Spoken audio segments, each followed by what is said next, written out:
Magandang hapon mga budil. Dito po ako sa aking kulungan ng baboy. Pakita ko sa inyo yung aking ginawang bubong.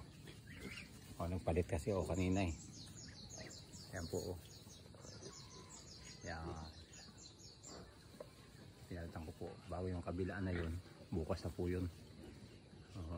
Yan. Organic na bubong po yan mga budil. Yan, organic na bubong. Ganyan lang po yan mga butil. Mga taga-probinsya. Kayang-kaya yan. Malamig po yan.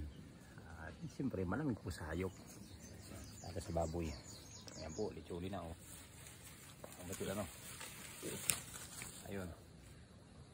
Ang problema mga butil, ako'y nalulungkot. Dahil lang po yan ay 30 piraso. Nabuwasan na po ako ng 8. Opo, dahil sa totoo lamang dumaan po dito kasi ang tag-ulan. Hindi po ako nakabili ng vitamins nila kontra sa sakit.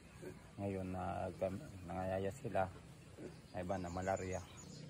Kaya po nagka-problema yung aking mga biik kasi nabasa po ng ulan. Kaya ito po yung mga inahin nila oh.